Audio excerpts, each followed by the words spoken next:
this is an iHeart podcast. Guaranteed human.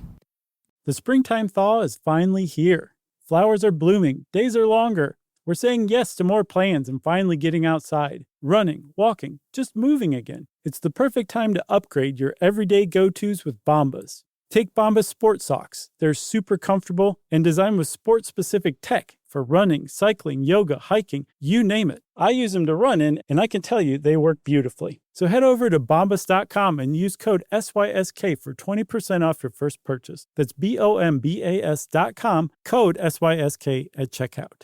All cat parents understand the feeling of being totally ignored by your cat and often thinking, does my cat even love me? There's only one solution to solve that, Sheba. Feed your cat Sheba and go from feeling ignored to truly adored in 12 days guaranteed or your money back. Sheba has a menu of products, appetizers, entrees, treats, and even a kittens menu. So Sheba has a product for even the pickiest eater, like Sheba Puree made with bone broth, a smooth and creamy texture that cats love, or Sheba Grilled, protein-rich formula made with real chicken and seafood. To learn more, check out Sheba.com. Hi, everybody. It's Saturday, and I'm Chuck, and that means it's time for another Stuff You Should Know Select. This week, I picked out how sign language works. This is a great one. It's from 2014, February 6th, and I just remember at the time being fascinated with sign language. I think that's why it was on the list to begin with, and we learned quite a bit ourselves. I know you will, too. Very fascinating. There's not just one sign language, everybody. There are many, many kinds, and that's just one little prefect to give you before you listen right now. So I hope you enjoy it, how sign language works. Welcome to Stuff You Should Know from HowStuffWorks.com.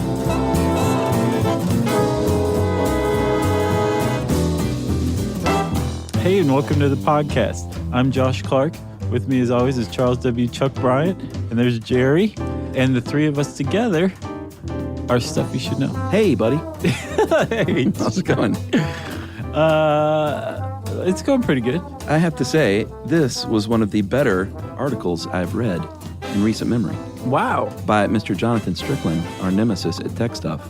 Yeah. He wrote a great article on sign language. Arch nemesis. Who knew? Yeah, I had no idea that he knew anything. Yeah. It's like there's nothing about the future of sign language in here. It's just sign language. Yeah, and this is one of those where I knew really not much about it, and it was just a delight to learn, you know? Yeah, and he basically just did American Sign Language. Which yeah, sure. I have the impression that if he'd tried to expand it, it would have really gotten unwieldy quick. So it's a good editorial decision, good writing. Well, that's one of the things I didn't know. I didn't even know that there are hundreds of sign languages. Mm-hmm.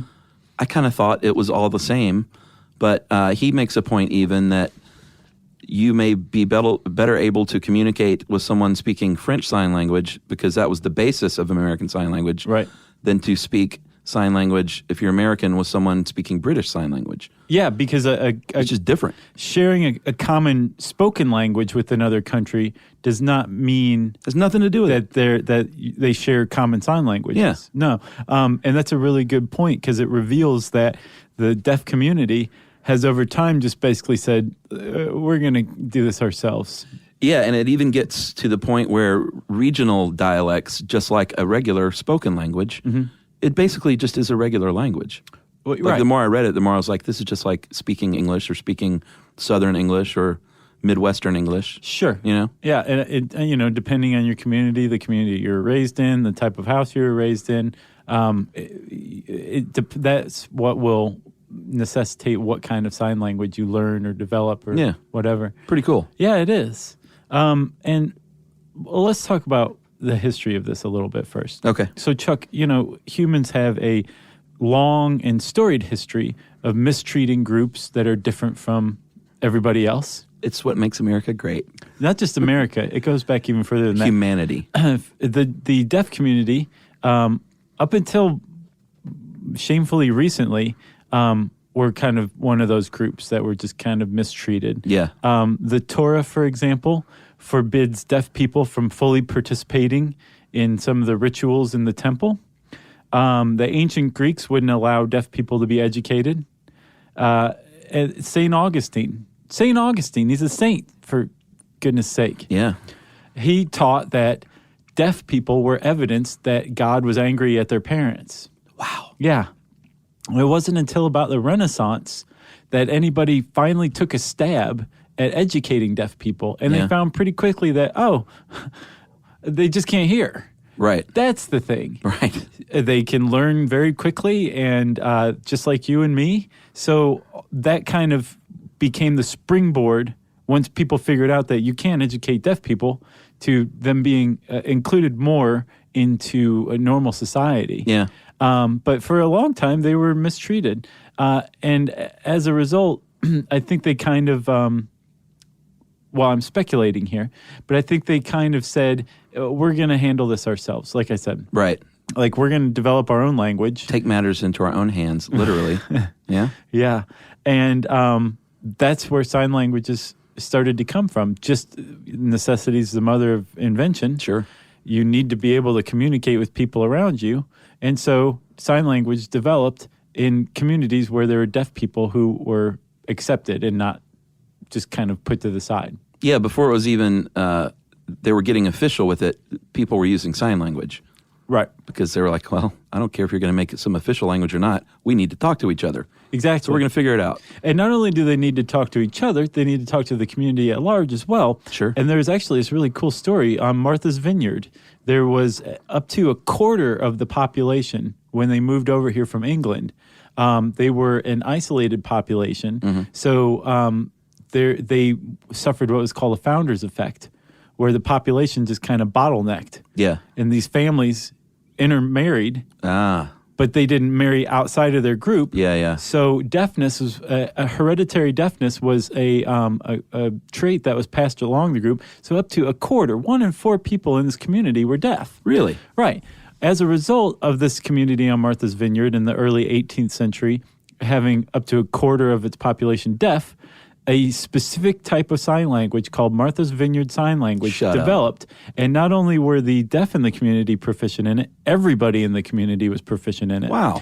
And up until 1952, when the last deaf Martha's Vineyard born resident died, that's when it became extinct. So they were practicing it from about 1700 to 1952. And apparently, Oliver Sacks went and interviewed some of these people for part of a book. Man, he's always on it. He is. Yeah. He reported that some of these elders, these Martha's Vineyard elders, reverted to sign language while they were talking. And so they were coming in and out of speech and sign language and apparently weren't even aware that they were doing it. That's awesome. And they were not deaf. That might be the fact of the show.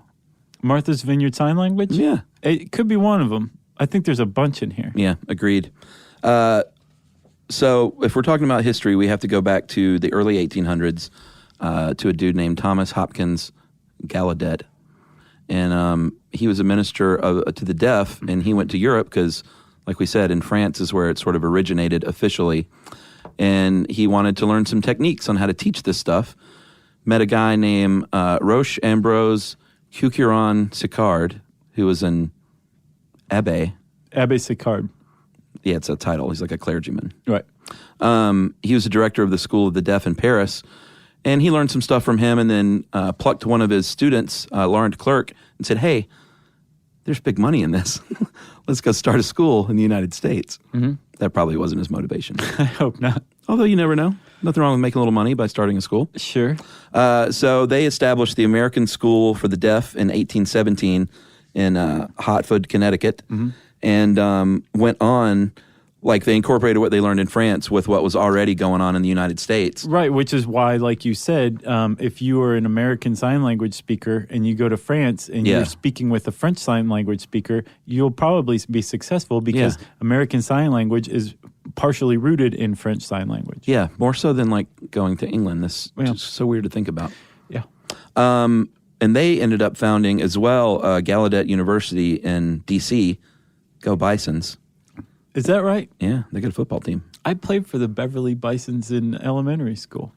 Really? I'm a Bison. It's pretty cool, though. They got a football team, all deaf and or hard of hearing. And it's cool to watch the video. Like, you know, the coach is giving like the motivational speech and he's signing it at the same time. And it's, I don't know, I think it's kind of neat. That is cool. And I thought about this, too. Probably not affected by home field advantage or not. Oh, the noise? Yeah. I wonder, though, like the trembliness of it, of that much just sound. Yeah. The sound waves the physical waves hitting you. Well, but yeah, true. But it's not the same as, NFL teams when they go to visit like Seattle. They work out all these sign language for each other. Oh, I see what you mean. You know what I'm saying? I thought you meant getting psyched out by like the crowd noise. No, I mean like not being able to hear when you're Sure. like changing a play at the line of scrimmage. They use signs, and these guys are like, dude. Yeah, they're just way using ahead of the game. ASL or something. So anyway, go Bisons. And that is a school of more than 1,500 students today. Although they are not all deaf, about 5% may consist of hearing students, which I thought was interesting. Because I guess they just, it's a good school. Yeah. And it says here in the article that there was a controversy among the students and some of the faculty. And I looked it up, and apparently there was an incoming president in like the mid-2000s who was born deaf, but had been raised to speak rather than sign. And apparently most of the students were not very happy about that because they didn't think she was planning on emphasizing sign language. Yeah. And they wanted to make sure that sign language was like the main method of communication. Yeah. Interesting. Yeah. So like we said, we're going to be talking about ASL mainly, which has its own grammar and syntax, and phonology, which if you're talking about speaking, it's the study of sounds. If you're talking about signing, it is the hand movements and signals and motions. Phonology? Yeah. Yeah, it's it's how in the 60s some researcher discovered that sign language isn't made up of a distinct sign for everything. Right. But there's a discrete set of hand gestures, movements that you can change and alter to make different words or concepts. Yeah. And that would be phonology, right?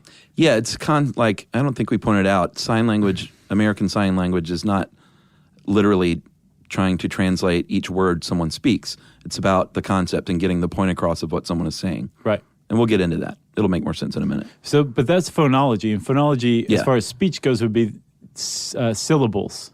Yeah, the study of sounds. This is like hand, like a gesture, whatever. Yes. Okay. And morphology, which if you're speaking, that is how words are formed from basic sounds. And in sign language, that's the way your hand and motions represent the concepts. Right. Okay. Does that make sense? Yeah, and you were saying that American Sign Language does not follow English necessarily. It doesn't follow English. Yeah, in fact, they try to avoid sounding like English. Yeah, like they abandon English syntax. Yeah. There's no use of the word am or be. It's pretty simple and straightforward. And some of the stuff also some of the signs are conceptual. Like there are some that are symbolic, but some are like a concept or an icon, I guess is a better way to put it. Yeah. Like if you are doing deer, if you're saying the word deer, signing the word deer. Yeah. DEER. Yes. The animal. You stick your fingers up and put them close to your head. Like antlers. Right. Yeah. So I was curious, like, how you would sign the word moose. Yeah. And I looked. What is it? It's the same thing, but rather than having them up against your head, they're out off to the side a little bit. Because a moose has, like, antlers that are bigger than a deer. Well, and that illustrates a very important point with ASL. It's not just the things, the signs you make with your hands. It's body language, expressions, and the space, how you use the space around you, like to take the antlers away from your head represent something. And as we'll learn later, where you hold your hands represent different things, like further away from your body or closer to your body. And we'll get to all that. But basic nuts and bolts, they are, you can call them speakers even though they're signing. But generally you call the person receiving the sign at the time the receiver. The person being spoken to. Yeah. And the receiver, if you're a receiver, you don't just stare at the hands. In fact, you don't focus on the hands at all. You focus on their face and sort of keep the hands in the periphery. That's how, did you hear about the guy who was signing at Mandela's memorial I thought service? that was going to be your intro, actually. I went with the mistreating people intro instead. No, I like that. This guy was a fraudulent sign translator. Now, was he really? Did they get... Because I thought he was like, no, I'm not fraudulent. I'm just... He was a fraud. Okay. What's unclear is so he suffers from schizophrenia, Uh-huh.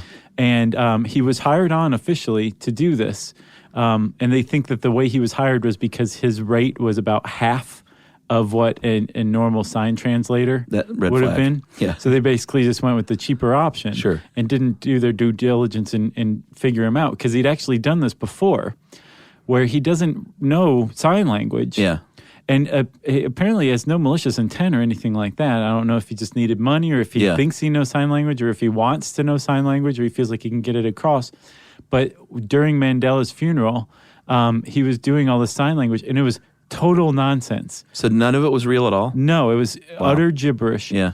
And one of the ways that the deaf community, who were understandably upset at all this, I bet some of them got a good laugh. sure, but overall, Yeah.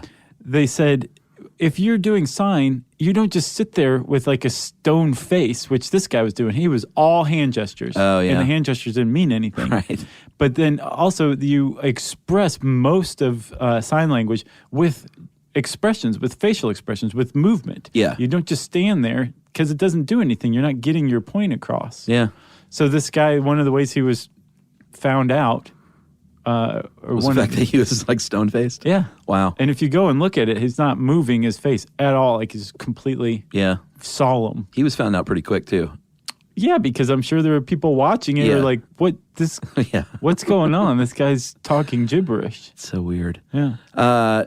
If you were signing actions, a lot of times, but not always, you just mimic the action. Mm-hmm. Like Strickland points out, if you want to sign eat, you hold your finger and thumb like you're holding like a little piece of chocolate, and you go to put it in your mouth. Yeah. And that means eat. Pretty Yeah. straightforward. And there's also something I think that's kind of neat and efficient about sign language is that that same sign for eat Yeah. it doubles for other signs too, depending on what you do with it. Yeah, it can get confusing. It can, but it's also I don't know. I like it makes the whole thing more elegant to me that one sign when delivered in a certain way changes the meaning, and you really have to pay attention. Yeah, for instance, if you want to sign food, it is the same. A lot of times you will double a sign to indicate something else. To indicate a noun. Well, it depends. That's why it can get confusing. So the sign for food is the same as doubling the sign for eat. Mm-hmm. But if you want to sign eating, which is a verb, you would also repeat the eat sign. So that's where, if you're receiving sign language, you understand it, it's all about your context. You're not going to be like, what are you talking about? Yeah. What do you mean you guys went out and you were food? Yeah, exactly. Right. I should teach you sign language. That'd be fun. But I need to learn it first. But apparently also the verbs or action words or signs are bigger, whereas nouns are smaller. Right. Like the gestures are bigger or smaller depending on whether it's a noun or a verb too. That's true. That's another way. So again, you can't just sit there with your hands directly in front of you, moving within a very small box. Yeah. You wouldn't be speaking, at least as far as American Sign Language goes, you wouldn't be speaking correctly. That's true. There is an alphabet too, as every 13-year-old girl knows. Why? Don't you remember that? Like, it seems like in like the 7th grade, every girl I knew went through a phase where they learned the sign alphabet and would like spell out things with their friends that no one else knew what they were talking about. What? You never saw that? No. Oh man, I remember the big bubbly cursive writing with the and rainbow those pens with the different Yeah, I just seem to remember a lot of young girls learning the sign language alphabet, and they would sit around and spell things about people in front of them. Had not run into that. Not in Toledo. Maybe it was a Georgia thing. Maybe. So anyway, there is an alphabet which actually, where it's called finger spelling, but it's only used to illustrate a really specific concept or to indicate like a person. Spell a name. Yeah, like if you're going to be telling a story about Josh, all you got to do is spell out Josh at the beginning, and then you don't have to keep doing it over and over. Right. One way to do that too, especially if I'm not present, is to indicate an empty space by you. Yeah. Spell out my name, point to that empty space, and then from that point on, anytime you point at that empty space, you're saying Josh. Yeah, if you're there, it's called indexing. You use your finger, you just point to Josh. But yeah, if you're not there, you just make an imaginary Josh. Right. and you keep pointing to that space. To refer to Josh. It's pretty cool. Another reason that you would use finger spelling would be to ask somebody what a sign was for something you couldn't remember. So if you're saying something you couldn't think of moose, you might spell out in finger spelling, what's the sign for moose? Yeah. And then they would say, hey, fingers up, away from the head. Yeah, I read an article from the Washington Post earlier about Washington, D.C. They call them TERPs, interpreters. Oh, I hadn't heard that. Yeah. Are you sure they weren't talking about University of Maryland? No, they were talking about, TERPs. But it's a big deal in D.C. There's on any given day, there's 1,500 people in D.C. signing for clients. I could see that. Yeah, of course. It makes sense. Because it's law, first of all. Federal law requires reasonable accommodation for a deaf person. Yeah. But this one guy that they interviewed, what's his name? Painter. He said that spelling is your back door. Yeah. If ever, and it's tough in D.C. because he was basically try signing a speech by Bernanke when they're saying very D.C. specific political jargon that maybe not have a concept you can represent, like fiscal cliff or it's not your first rodeo or kick it down the road a little bit. And so they basically have invented political jargon for people that do that. And he said, or if you get stuck, you can always just spell it. And that appears to be a hallmark of sign language is they're new signs are created all the time. Just new words are created all the time. And just like with speech, there are prescriptivists and there's descriptivists, like people who say, no, American Sign Language is sacrosanct. It is what it is. It's not to be added to. If you add to it, it dilutes the language. Go come up with your own language if you want to add fiscal cliff to it. And then there's other people who are descriptivists who say, no, a language is a living, breathing, evolving thing. And we need to get the concept of fiscal cliff across. So here it is. It looks like moose, kind of. I would just do a little guy walking and then falling off a cliff. Sure. Sure. And then making a dollar sign. If you have seen people do sign language and you see them looking upset or puffing their cheeks out or raising their eyebrows, they're indicating an inflection. Mm-hmm. This was called a non-manual marker. So, if you wanted to ask someone, and that's also true with punctuation, if you wanted to, you could do the little question mark sign, but more likely you would just say the sentence and then raise your eyebrows. Right. Well, give them an example. Like movies. Do you like the movies? Right. You would say, you like movies. And then raise your eyebrows like, huh? You're basically like a Russian Yakov Smirnoff. You like movies? That's basically what's going on there. Any Yakov Smirnoff reference is hilarious. It doesn't matter what it is. Did you ever see that King of the Hill that he co-starred on? No way. They go to Branson and he, I think Bobby ends up hanging out with him. Really? For a while. Yeah, it's pretty awesome. Another way you can modify a sign, there's basically a couple of ways you can modify action, is by directionalizing. Mm-hmm. So if you had a nice leisurely meal, you would do the symbols or the signs for eating very slowly. If you want to tell someone I had to wolf it down real quick because I was late for a meeting, you would just do the signs for eating very fast. It's pretty easy. Yes. Or if you wanted to say, I'm going to give a gift to you, you would just do the signs for give gift and then, indicate that I'm giving it to you. Right. Or to someone else. The direction of it is going from I to you, so it's implied right there. Give gift is going from I to you. I give you a gift. It really cuts through all the jibber-jabber. I kind of like it. Yeah, it really does. And there's also rules with syntax are just totally out the window in relation to English, too. It's there's something called the topic of the sentence, and that's frequently a pronoun like I. Right. And it genuinely doesn't matter where that goes. It can go at the beginning of the sentence, the end of the sentence, or both. And I haven't figured out where both comes from, why you would say the pronoun twice. So, for example, I am an employee here. Yeah. Right? You would just say I employee or employee I, right. Or I employee I.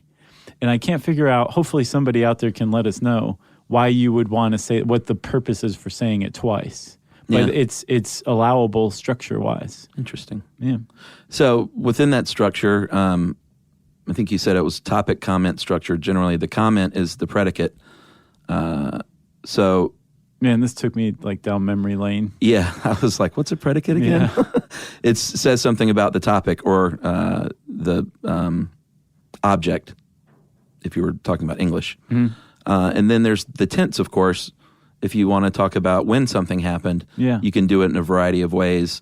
But generally, you would announce the tense at the beginning, and then you wouldn't have to keep saying it over and over that you're like speaking in the past tense. Right, until you change tense. So you would start by saying yesterday, and then you would start talking about how you went to the store and you saw this Trans Am, and you're like, "Hey, that's a great Trans Am," to the guy, and he said, "Thanks a lot." But then today, so then you'd sign today. I saw the Trans Am again, and it had gotten an fender bender. Right. And it was sad. Right. So in the middle, you have signed today, and it's changed tense. Yeah. So the tense is this is something you have to pay attention to. Like sign language, American Sign Language relies on you to be a smart, non-lazy person. Sure.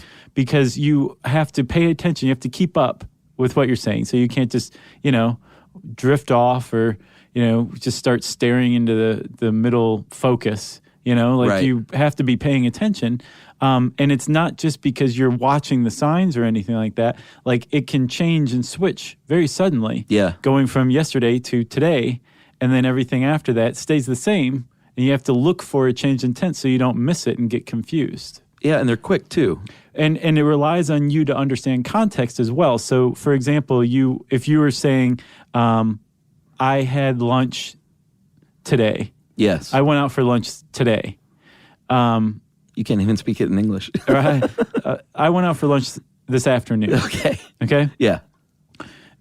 You would say, today I go to lunch, is what you would say in sign language. And depending on when you were saying it, the receiver would know what you were talking about. If you were talking about in the morning, they would know, oh, you're going out to lunch this afternoon. Or if you were talking to them that night, they would know, oh, well, you're saying you went to lunch already this afternoon. Yeah. Not you're going to, you already went. Right. It's all context as well. Yeah, like you said earlier, you won't get confused if you're understanding what they're saying. Yeah. I guess that makes total sense, doesn't it? It really does. It's smart. Yeah. We talked about using the space. If you sign close to the body, it might have been something that happened recently or might happen soon. Mm-hmm. If you sign further out, maybe it was something that happened a long time ago or might happen way far in the future. Yeah. Again, super interesting and smart. And that kind of runs into the calendar that some synesthetes report around them all the time. I thought of that same thing. Didn't it make you think of that? Totally. I wonder if Strickland did that on purpose. He is an evil genius. All right, so I think maybe we should take a message break and then get to the etiquette of sign language. Stuff you should know. Spectrum Business keeps businesses of all sizes connected seamlessly with fast, reliable internet, advanced Wi-Fi, phone, TV, and mobile services. That's right. And Spectrum Business offers 100% U.S.-based customer support 24/7 to help you stay up and running. And they offer tailored connectivity solutions with packages built for your business budget. Yeah, so it's no wonder millions of business owners rely on Spectrum Business to keep them connected. Visit spectrum.com/business to learn more. Restrictions apply. Service is not available in all areas. On eBay, every find has a story. Like if you're looking for a vintage band tee, not just a tee, the band tee from the last show your favorite band ever played. You wore it everywhere. Then your girlfriend started wearing it, which was cute until she dumped you and took it with her, which was not so cute. Yeah, well, anyway, now you're on eBay. And there it is. Same tee from the same tour. Still living in your memory, rent-free forever. See, the things you love have a way of finding their way back to you. But eBay isn't just for getting whatever your ex-boyfriend or girlfriend stole back, right? No, it's also for that rare championship foul ball you caught, then heroically gave to the kid next to you. And where else are you going to find your first car? The one you wish you'd never sold. But now, finally get the chance to take it back home. For good this time. So shop eBay for millions of finds, each with a story. eBay, Things people love.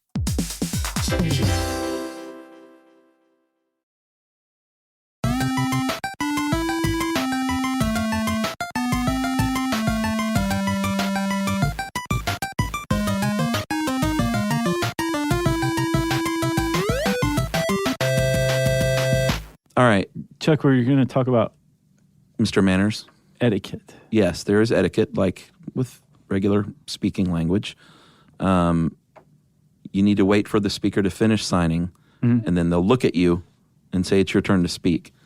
If they look away, they're still talking or signing. You know what I'm saying? I know what you're saying. So don't take that as your cue to jump in there. In fact, that can be rude. They will actually give you the signal that it's time for you to respond.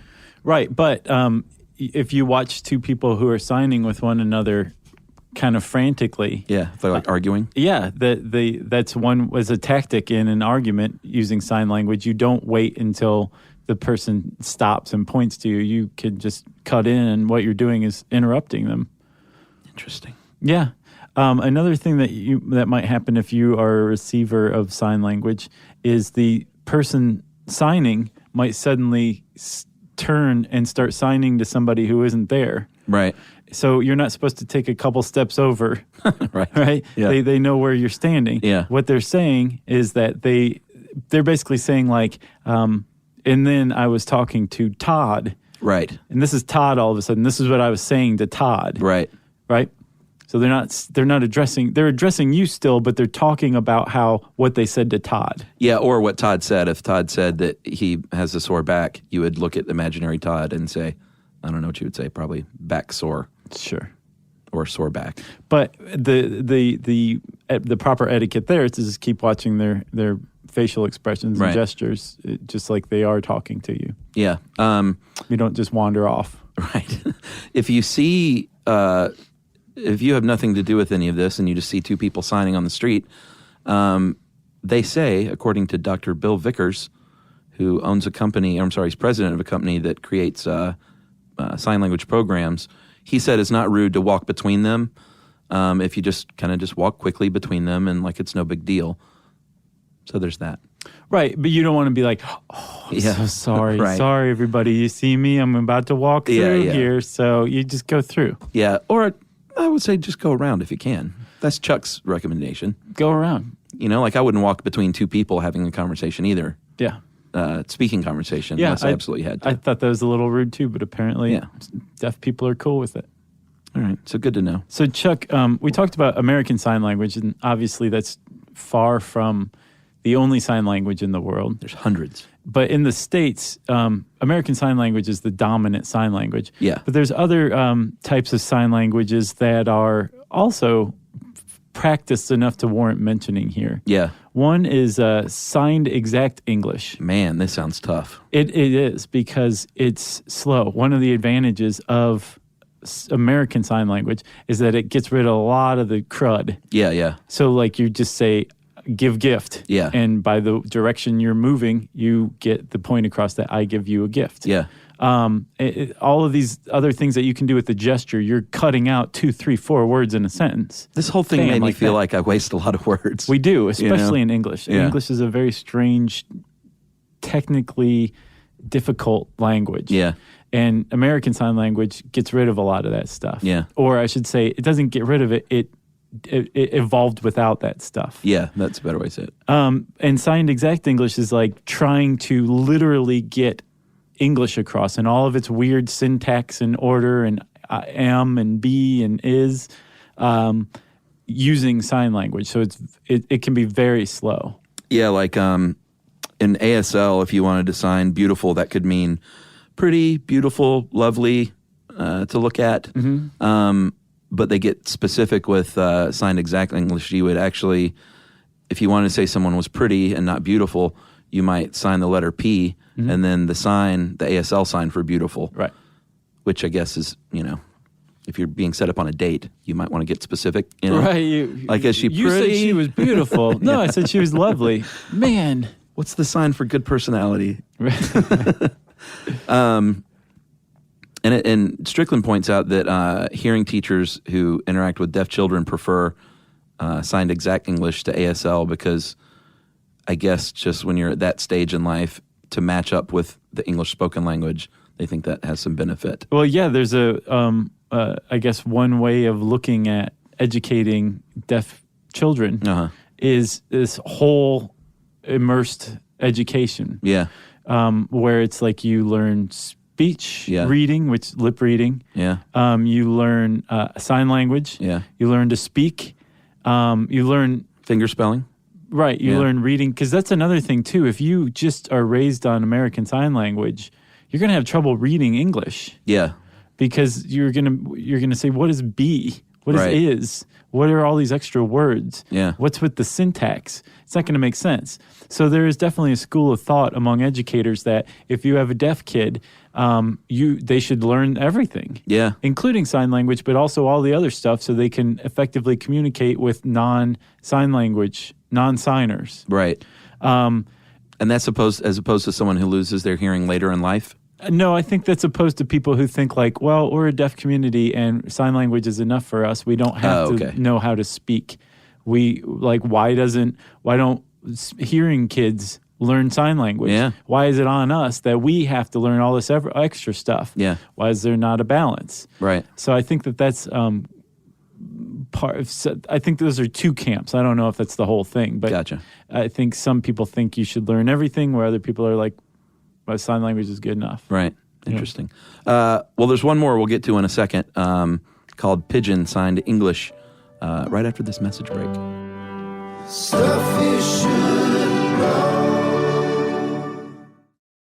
Spectrum Business keeps businesses of all sizes connected seamlessly with fast, reliable internet, advanced Wi-Fi, phone, TV, and mobile services. That's right. And Spectrum Business offers 100% U.S.-based customer support 24/7 to help you stay up and running. And they offer tailored connectivity solutions with packages built for your business budget. Yeah, so it's no wonder millions of business owners rely on Spectrum Business to keep them connected. Visit spectrum.com/business to learn more. Restrictions apply. Services not available in all areas. On eBay, every find has a story. Like if you're looking for a vintage band tee, not just a tee, the band tee from the last show your favorite band ever played. You wore it everywhere. Then your girlfriend started wearing it, which was cute, until she dumped you and took it with her, which was not so cute. Yeah, well, anyway, now you're on eBay. And there it is. Same tee from the same tour. Still living in your memory, rent-free forever. See, the things you love have a way of finding their way back to you. But eBay isn't just for getting whatever your ex-boyfriend or girlfriend stole back, right? No, it's also for that rare championship foul ball you caught, then heroically gave to the kid next to you. And where else are you going to find your first car? The one you wish you'd never sold. But now, finally get the chance to take it back home. For good this time. So shop eBay for millions of finds, each with a story. eBay. Things people love.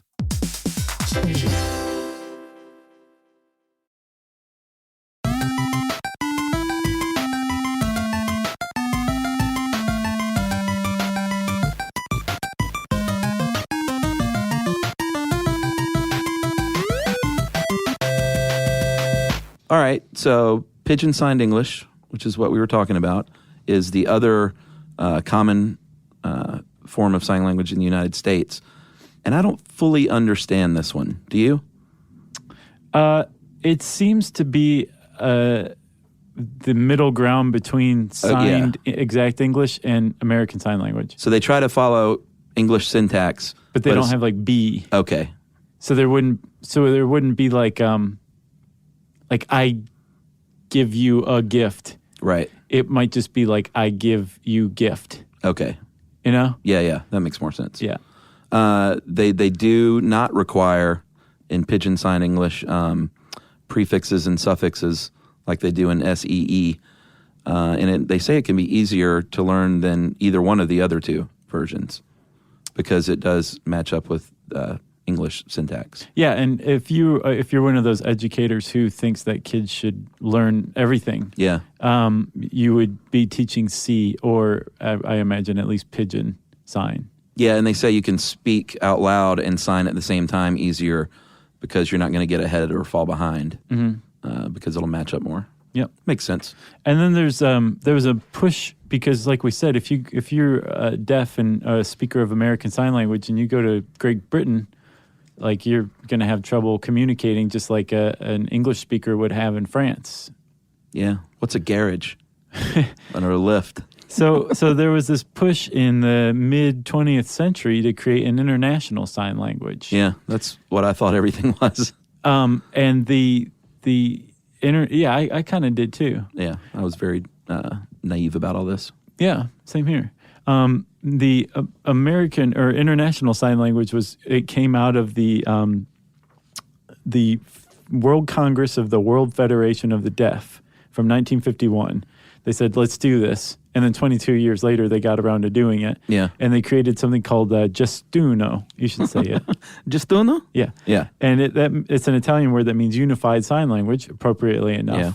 And I think which Strickland says it's very much like the spoken language Esperanto. Yeah. It exists. Some people know it, but it is very far from an international language. Yeah, I looked a little more into it. I think they use it at international meetings because they kind of probably have to. Mm-hmm. And they say it can be useful for like world travelers to pick up, I guess just like you would visit another country, to pick up some phrases and things. Gotcha. To help you out. Yeah. But yeah, it sounds like it's far from codified.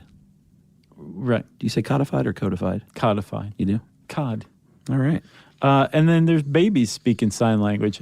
And I want to say, if you want to see a creepy picture of a baby, check out this article on howstuffworks.com, how sign language works. I missed that. On the last page, the baby sign language page is a picture of a baby signing, and it's staring right at the camera. It looks way too young to like be thinking the things it's obviously thinking, murderous thoughts. He looks like he's doing karate to me. But look at his face, though. It's like sinister. As a scary kid. Sinister. It's a great word. So that is baby sign language. Well, yeah, there's page. a school of thought that if you start your baby out before they can speak English words or whatever words, that you are going to get them ahead in life by signing things that they need, like teach them the sign for hungry or pee-pee or daddy or mommy. Right. And they say at about 6 months, kids can start picking this stuff up and learn like dozens of words. Yeah, they can learn it at 6 months, but it might take a couple months before they start signing in return, but they're still absorbing it. Yeah. And like you said, they learn obvious words that have meaning to them in their life. Right. But apparently, a lot of parents report that their kids, once they figure out what they're doing, that they're communicating, they want to learn more and more and more. Yeah. Which is pretty cool. Yeah. And there was a little bit of concern when this was first introduced that kids who were learning sign language would become deficient in speech. Right. And they did a study and they found, no, actually the exact opposite is true. Like kids who are learning sign language as babies have better speech abilities and language abilities than their peers who didn't learn it. Interesting. That's at least one study found. But these same researchers recommend that if you're teaching your kid sign language, which I didn't know it was a thing, but Yumi and I went to go visit a friend of hers. You didn't know it was a thing? And like they started signing to their baby, and I was like, what is going on? Is your kid deaf? Yeah, kind of. Yeah. And apparently it's a thing. I didn't realize it. I'd seen it before. But they're saying if you teach your kid, your hearing child, sign language, speak the word as well, so the kid comes to understand that speaking and signing they're saying the same thing. Okay.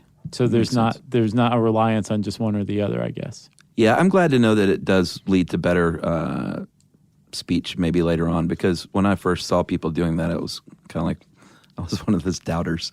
It was like, come on, what are you doing, really? Yeah. But now I get it. Yeah. It makes sense.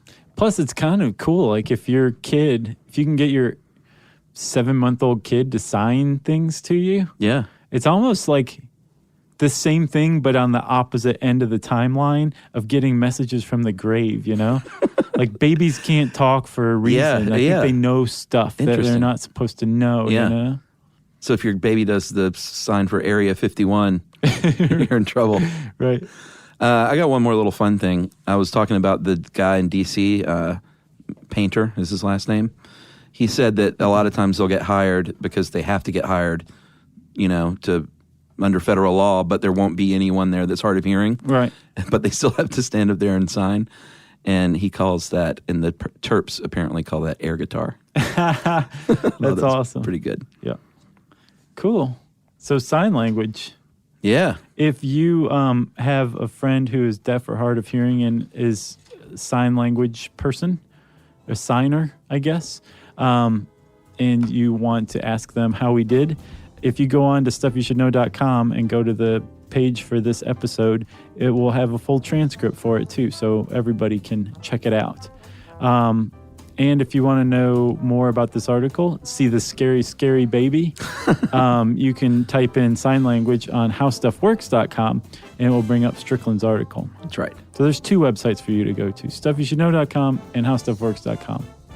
Boom. And since I said 2 websites, it's time for listener mail. I'm going to call this HIV. Hey guys, I recently went to visit family in Louisiana for Christmas break from San Francisco, and during a conversation with a, quote, friend from high school, I mentioned the fact that I had recently started my medication for HIV/AIDS, and this, quote, friend, end quote, became visibly uncomfortable and clearly was looking for an excuse to leave. I received a text later where I was accused of endangering his life by not immediately disclosing my status, with them giving examples of risky behavior like, what if I had drank after you, or some microscopic speck of your spit had gotten on my face. 2013, 14 now, and this is what's going on still. Have you seen Dallas Buyers Club yet? No, can't wait. It's a good movie. It was a stark reminder, guys, of just how little people know still about how HIV works. Not only are neither of those things a possible vector of transmission, but modern medication can so effectively eradicate HIV from your blood and semen that you're practically not even contagious anymore, reducing the risk by as much as 99.9%. I had end-age AIDS in May, and by August, my viral load was undetectable and my T-cell count was normal, but there were complications with medication side effects such as liver damage. There's so much information out there about HIV that people who don't have it are unaware of when it comes to HIV. Ignorance can cause positive people some serious pain when the uninformed make us feel like a biohazard. Yeah, I imagine. And it would be awesome if you guys could do an episode how HIV works. And that is Jesse in San Francisco. And he works with the LGBT community out there. Right. I can't remember where he works, but he was like, yeah, man, read this and do a podcast on HIV. And I think that's a great idea. I do too. And we should get that together. Forthcoming. That's right. Thanks, Jesse. Yeah. And to your friend, boy. 2014. Get with it, dude. I remember hearing something. I remember being a kid. Yeah. We were like the generation that was just scared to death of AIDS and HIV. Yeah. Because we're the ones who were like, on the schoolyard when this thing was, becoming a thing. Yeah, yeah. And I remember being afraid of that kind of thing. And then learning as I got a little older, like you'd have to drink something like a gallon or 2 gallons of an HIV patient's saliva to possibly contract HIV through saliva or something like that. And you were like, I just drank a quart, so I'm good. Right. I'm good to go. Isn't that grody? And the whole toilet seat thing, remember that? Yeah, I remember that. It's just ridiculous. But I have one for you that's surprising. Oh, we'll do a podcast on it. Okay. Oh, man. That's suspenseful. Okay, so look for an HIV podcast, too. Agreed. If you want to get in touch with Chuck or me, you can get in touch with us via Twitter. That's right. At SYSK Podcast. You can join us on Facebook.com/StuffYouShouldKnow. Send us an email to StuffPodcast@HowStuffWorks.com. And as always, go check out our home on the web, StuffYouShouldKnow.com.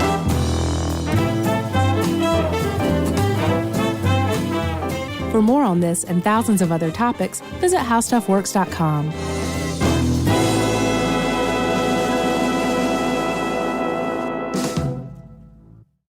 Geico presents a 30-second podcast between your podcast. Today's story is shared by one of our listeners. It's called Betrayed by Bill. It was in that moment I caught who was staring back at me in betrayal, or more like what? My insurance bill. With trembling hands, I grabbed my phone and switched to Geico, saving about $900 in the process, and never to be betrayed again. Now that was bloody riveting. It feels good when the story ends with savings. It feels good to Geico. You know, you could be adored by everyone and still completely ignored by your cat. Trust me, I know. But if you feed your cat Sheba, you can go from being ignored to truly adored in 12 days guaranteed or your money back. Sheba has a full menu of products, appetizers, entrees, treats, even a kitten's menu. It's so cute, so Sheba has a product for even the pickiest eater. Like Sheba Puree, it's made with bone broth, they are chef-inspired flavors, it's got a smooth and creamy texture that cats love, and contains no corn, wheat, soy, or artificial flavors. It's food that your cat's gonna love. To learn more, check out Sheba.com. That's SHEBA.com. This is an iHeart podcast. Guaranteed Human.